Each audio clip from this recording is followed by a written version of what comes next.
only a few hundred metres to go before pilot David Freeman was to land at Fletcher Park, he noticed a dramatic drop in hydraulic pressure. With a critically ill patient suffering a respiratory complaint, the pilot decided to make an emergency landing on the beach. Sergeant Alex Whiteley, who was clearing the park for the helicopter to land, said he knew something was wrong when it began to... Slowly went down onto the beach out of our view.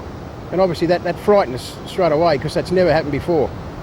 When I looked over the edge, I could see that it had skidded to a halt, basically landed like an aeroplane. Pilot Freeman says a sandy landing was his only option.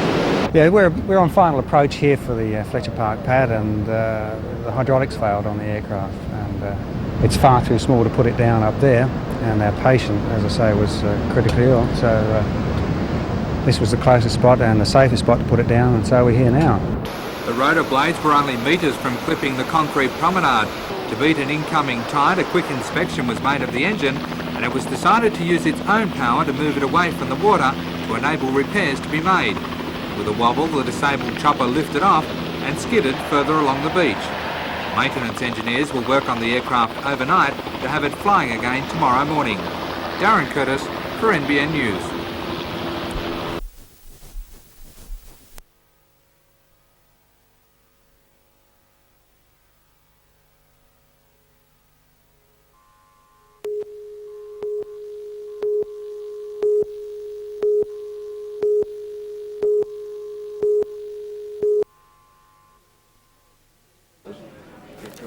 If this rings a bell with you, you'll be giving your age away, for some of these old switchboards date back to the early 1900s. And these relatively modern antiques are an important part of our heritage, said member for Newcastle Alan Morris as he officially opened the museum. Newcastle had its first exchange only 6 years after the telephone was invented, and this collection of early switchboards, telephones, photographs and advertisements show how quickly technology has changed. But it's not been an easy task to accumulate the memorabilia. Manager Phyllis Gallagher said its success has been partly due to the voluntary work of retired supervisor Muriel Roberts and other staff. But much of the old equipment has been lost or destroyed, and many of the items have been loaned from private collections. The public can visit the museum by contacting the Hamilton Exchange, and it's envisaged that sections may be placed on loan to Newcastle's regional museum.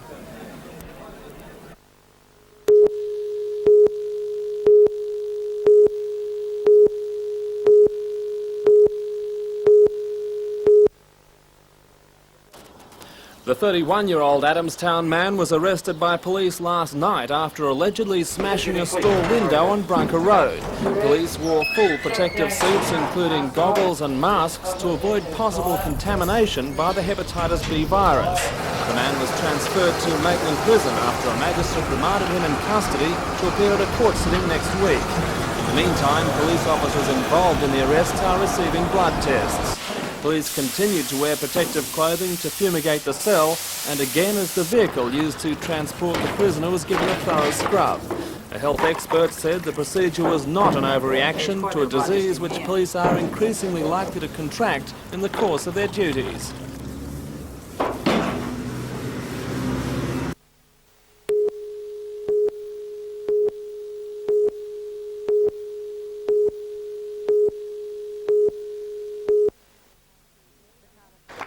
The Cardiff High School girls belong to the Cardiff Soccer Club. The senior team will be out to repeat last year's win, while the juniors are keen to avenge their loss. During their 2-week trip, they'll each play the best of 4 matches. Round Rock lives up to its namesake, rocky playing fields. The girls will have to temporarily trade their regular boots for shock-absorbing models. Wallsend MP John Mills considers the teams to be Australian ambassadors and handed over a state flag as a sign of goodwill. The flag will be passed on to the Mayor of Round Rock.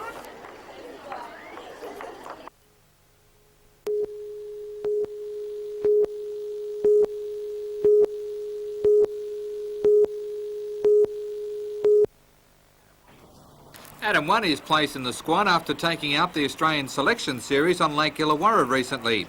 The 35-knot breezes were to Adam's liking in the 2 heats of the course and slalom events. Adam says the world's best will be in Germany for the championships.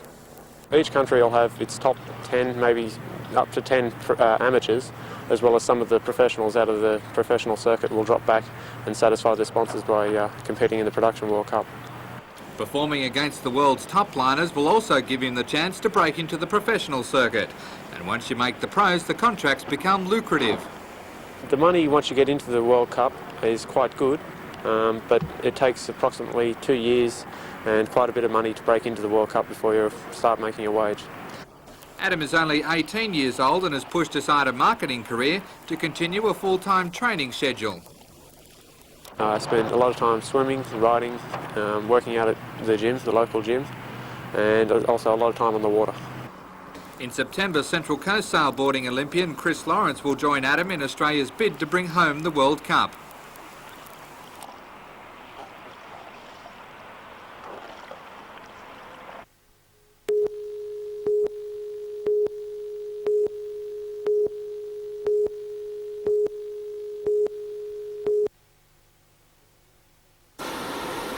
It's understood Detective Constable Darren Cox was wounded during a joint SWAS exercise involving Maitland and Newcastle police in rugged country near Gresford.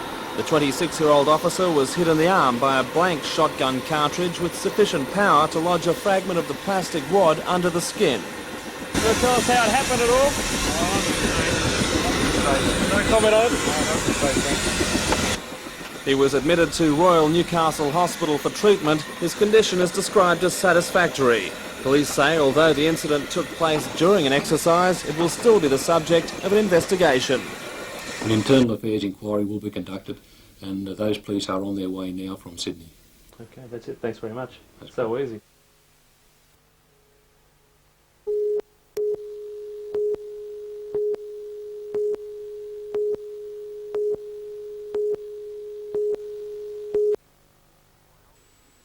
Wyong's existing courthouse is overcrowded, run down and has not had a major refit since it was constructed in the early 1900s. There's an urgency for an updated facility in one of the country's fastest growing areas. In a deal between Wyong Shire President Councillor Tim Farrell and the government, the council will transfer title rights to its Healy Street car park to the Attorney General's Department in return for the existing courthouse site to be redeveloped into a civic park. Council will also have to hand over $100,000 to offset costs involved in redesigning the complex that was initially planned on the original site. Provision was also made for the Wyong Police Station to become part of the new courthouse building. It's hoped construction on the $1 million project will begin by early next year. Darren Curtis for NBN News. Unfortunately, there's a few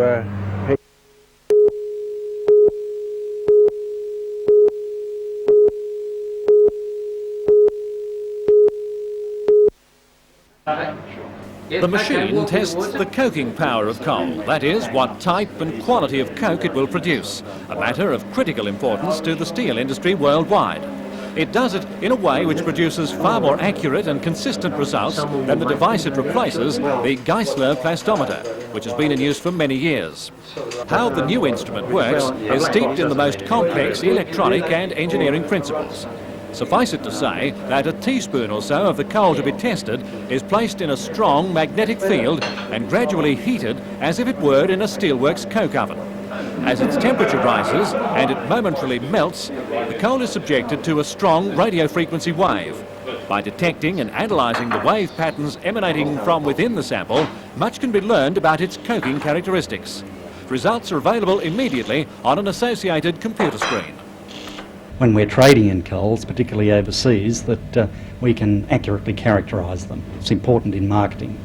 And CSIRO and the Joint Coal Board do have programs that are aimed at this to try and improve the objective measurement of coals, if you like, so that in the trade of coals, our marketers will be in a better position to accurately describe them. And we expect and are sure that this technique will be a big advance on existing techniques that are used for this purpose. While the device is at an advanced stage of development, it's not yet in everyday use. The Coal Board's Cessnock facility is already concerned with the evaluation of coal from exploratory drilling programs as well as operational mines. So it is an ideal place to try it out. in an effort to convince the traditionally conservative coal industry that the PMRTA is the way of the future. Because now we've changed it to May have affected that.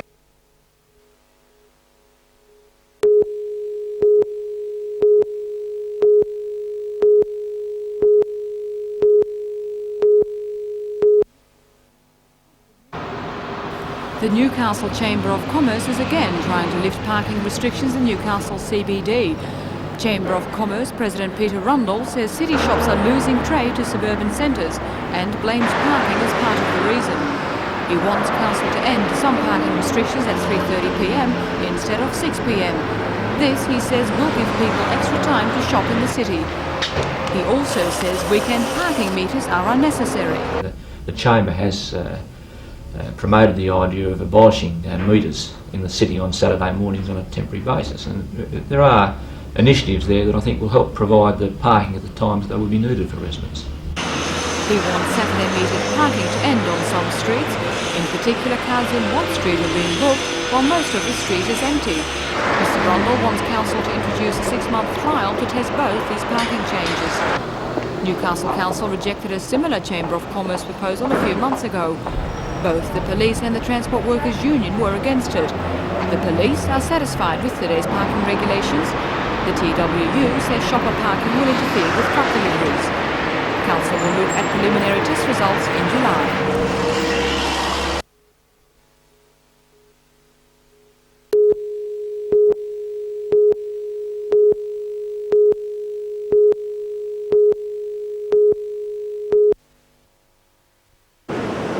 24-year-old Peter Robinson has been fishing on Burwood Beach since he was a child. Now it's his living. He fears for Newcastle beaches and waterways. Fishing off the end of the old sewage outflow, he's seen all sorts of garbage spill into the sea. Syringes, Chuck super wipes, stockings, tennis balls, everything you can imagine.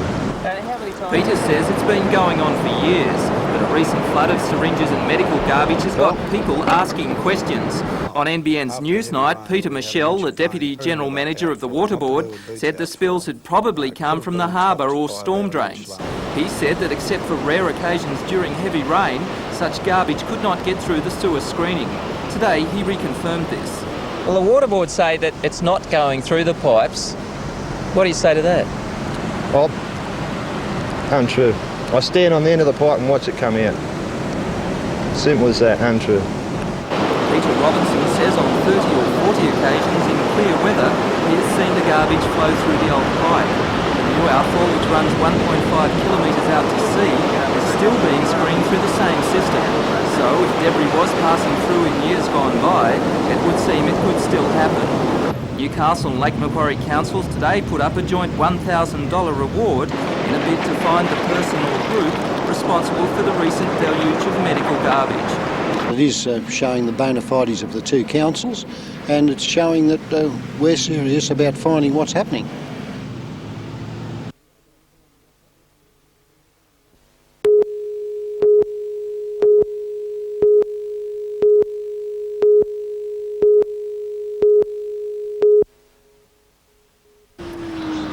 Last week's outbreak follows a similar incident at the Rankin Park Hospital in April. Air conditioning plants, often the breeding grounds for Legionella, are not suspected this time because only the operating theatre is air conditioned at Wallsend. The blame this time is directed toward the hot water systems at the hospital. Area Director for Health, Dr. Owen James, says heaters at the hospital have already undergone cleaning since the outbreak. We've run those tepid water systems on hot for a period of 12 hours with all outlets open last Thursday and Friday. However, Dr. James believes the hospital is not the common link between the patients who have contracted the disease. There is no commonality whatsoever, and this is a good thing because it means that there is no major source of Legionnaires in the Newcastle area that each of these patients have been to in the last 2 to 3 months. Also, there's no air conditioning plant here.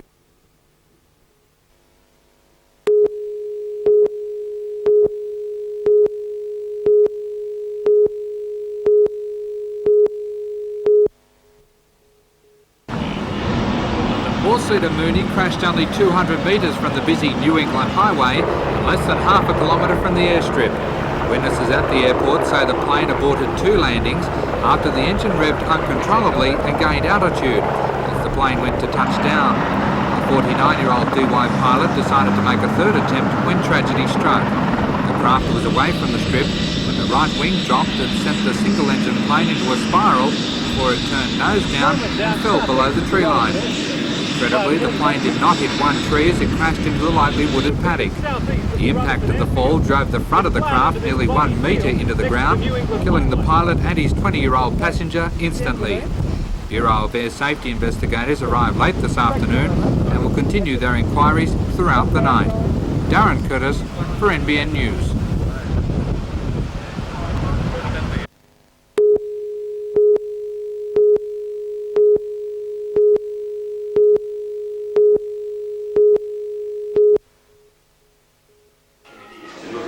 Nearly half of Awabba's population turned out today for the public meeting to decide on a common strategy against the quarry. Residents believe the pit will make Awabba a thriving dust bowl and put their children's health at risk from breathing the dust and make life extremely difficult for asthma sufferers. The local school will also be disturbed as hauling trucks pass within 150 metres of classrooms 5 days a week. Blasting and other quarry activities will also have residents riled as they believe it will decrease their quality of life and homes.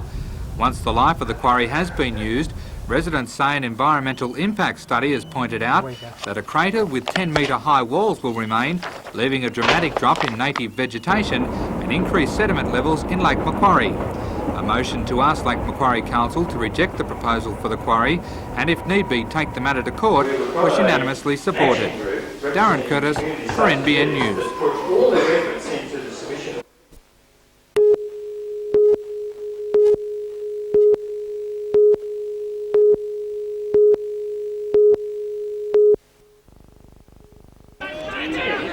Defending Premier South Newcastle, who began the season indifferently, have really started to hit top form in recent weeks, and they put the cleaners through the Marlins at Townsend Oval today. North Nelson Bay led the competition a couple of weeks ago, but since then the wheels have fallen off, and today they suffered their 4th straight loss. Souths ran in 2 great tries in the second half to run out comfortable winners 27-10 and confirm that they are on line to make it back-to-back premierships.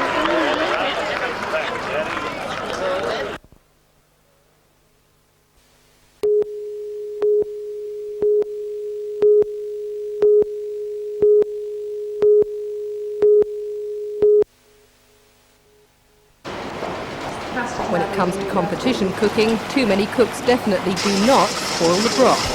Trainee cooks Jacinda Hall from Peppers on Sea on the Central Coast, Simon Klein from Tamworth's Powerhouse, and John Suris of Elizabeth Motor in Newcastle have devised a selection of dishes that would impress even the most discerning judge. And as a discerning diner, my verdict was an undoubted delicious. Together with Michelle Daly from Charlestown's Apollo Motel, who's training in hospitality management, they fly from Hamilton, Australia to Hamilton, New Zealand for the Food and Wine Festival. They're the first Hamilton TAFE students to compete and are one of only 4 colleges from Australia to take part. The students will be working hard towards that sweet taste of success, and if this delicious dessert is anything to go by, they should be returning home, hopefully, with the prestigious Trans-Tasman Cup. Rebecca Skinner reporting for NBN News.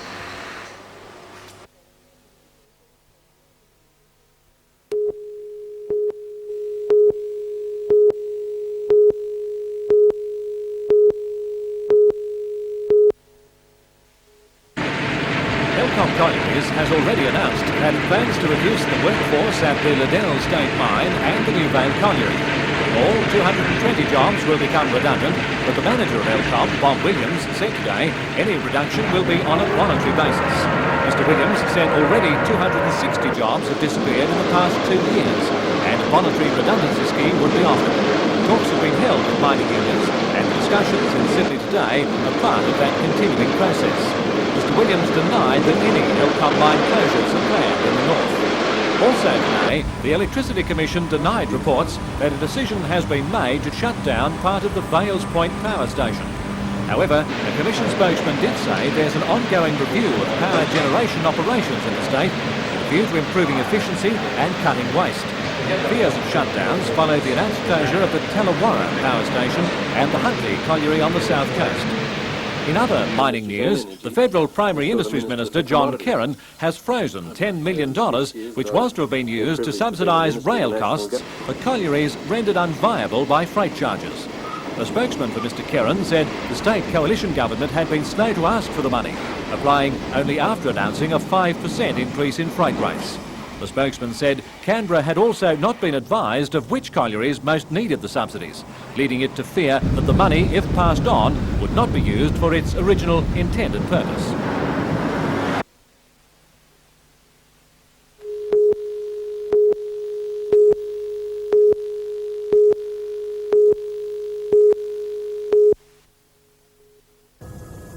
Waterlogged paddocks at Raymond Terrace told the story of a night of heavy rain. With falls of up to 160 millimetres, more than 20 roads were cut earlier today. After a mid-morning peak, most affected roads became passable, but police at Maitland, Cessnock and Toronto have warned motorists to be cautious where water is on the roadway. Householders in many areas have also been affected, largely by blocked and overflowing drains. At Morpeth, Kevin and Margaret Kelly's carpets were destroyed after sewage spilled into their new home. Continuing rain throughout the day has caused local flooding tonight at Awabba and Cessnock, and the State Emergency Service has issued a pump warning to Hunter farmers.